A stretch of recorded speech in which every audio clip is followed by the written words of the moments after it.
Breaking news, the Supreme Court has, at least for now, restored access to one of the most commonly used pills used in medication abortion, although things could change very soon. Here are the details as we understand them right now.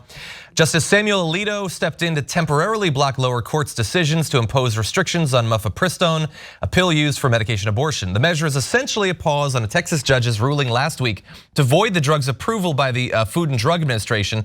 It also overrides the Fifth Circuit Court of Appeals' attempt late Wednesday to curb access to the drug, which means that at least for now, assuming you're in a state that is with us in the modern era, then this drug is available to use. It can continue to be distributed by mail and taken up to the 10th week of pregnancy, at least until midnight on Wednesday, April 19th, when the temporary hold that Alito put in will expire. The Department of Justice is currently appealing the Fifth Circuit decision, and the Supreme Court has given all parties until noon on Tuesday, April 18th, to submit their responses to the prior ruling. In case you are not aware of how we got to this point, this began on April 7th when Judge Matthew Kasparian of the Northern District of Texas ruled to revoke the drug's FDA approval, overriding decades of scientific consensus on the drug's safety. His ruling claimed that the pill was unsafe and that the FDA didn't do its due diligence when approving it in 2000. What you might not know about him is that in addition to being a judge, he's also a lifelong chemist. And that is why he feels confident in overruling the scientific consensus of not only the FDA, America-based scientists, but scientists working in many other countries where the drug has been available for many years. I'm joking, he doesn't have any training like that. He's an ideologue, he's a radical, he's using his position to try to stop access to abortion in states where Republicans do not control the state legislatures and can't overrule the will of the people directly. That's my interpretation, my speculation, but that's where we're at. What do you guys think? So this is really good news, as predicted by, I don't know, me. So let's show you a video from earlier in the week, and then I'm gonna tell you why I'm bragging. Whenever you have conflicting courts from different circuits, it goes up to the Supreme Court, especially on important issues like this. And so which way are they gonna go? It's 63 conservatives filled with religious zealots, so you might think that they might join the religious zealot judge in Texas and go, I don't give a damn about the science. I don't care that it's safer than Tylenol. We're gonna ban it, right? But I don't think so. As we've been saying all throughout, I think that those judges are more pro-corporate than they are, even more so than they are religious zealots. And I think that the Supreme Court eventually will do as their bosses tell them. Their bosses are corporate America. I mean, I'm not saying hashtag Cenk was right, but there it is. Okay, now guys, the important part here is not me being right. That's the secondary benefit of this story. Tertiary. No, seriously, look, you can tell how every story in DC is gonna end. That's why I do those predictions. That's why they're almost always right. The only person that might be more right is Anna. That's because we understand something really, really, really simple that apparently no other person in media understands. It's always the money, okay? So if Kasparian's decision stood, then any drug could be pulled by any judge in America, left wing or right wing. There's no way the drug companies are gonna allow that. And the drug companies own all of Washington, including the Supreme Court. So in this case, the Supreme Court could have waited a lot longer to intervene in this case. They had a lot of different options and they could have just let it run for a long time. They could have even not even taken the case, although that would have been more surprising.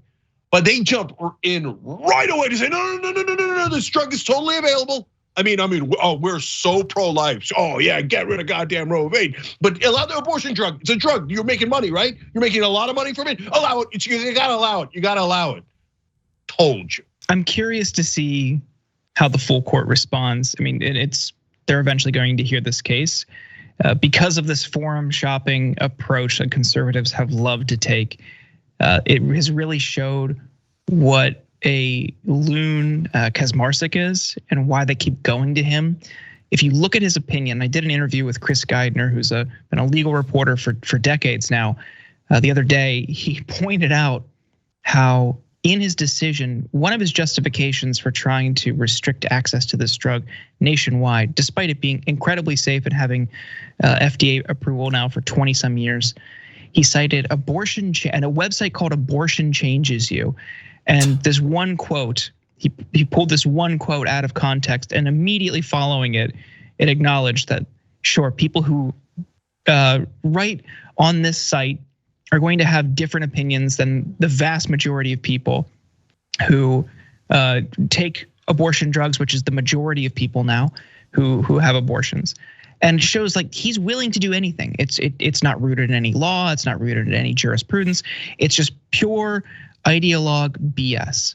And that's who they're going to for this decision, because they want to create a deeper wedge on this issue, despite many powerful Republicans behind closed doors actually being pro-choice, because the people they're sleeping around with, the people they're cheating on their spouses with, if something happens, they do want access. They don't want you to realize that. They want to keep that a wedge issue to drive people to the polls, but ultimately they really do want some option for themselves.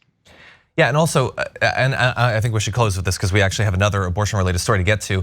I agree with Cenk. I think that setting up a precedent where literally any judge could be like, no, you can't use this drug anymore, seems like utter chaos. That's obviously not how the system is supposed to work.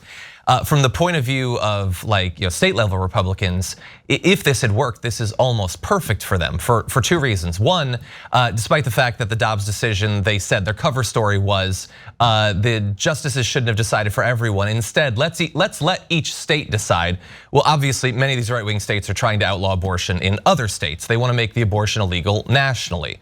They want to make it so that you can't go to a different state from a red state and get an abortion. So they're not interested in just stopping what happens at their own borders, but also a lot of them are getting increasingly scared of actually proposing and passing these radical measures because they know how out of touch it is with the mainstream. So wouldn't it be convenient to have one judge make it effectively illegal across the entire country rather than having these red state legislatures have to do it themselves, put it on their record, and then potentially lose their re-election bids? That would have been convenient. Hopefully that's not the way that it works out. Thanks for watching the Young Turks. Really appreciate it. Another way to show support is through YouTube memberships. You'll get to interact with us more. There's live chat emojis, badges. You've got emojis of me, Anna, John, JR. So those are super fun. But you also get playback of our exclusive member-only shows and specials right after they air. So all of that, all you gotta do is click that join button right underneath the video. Thank you.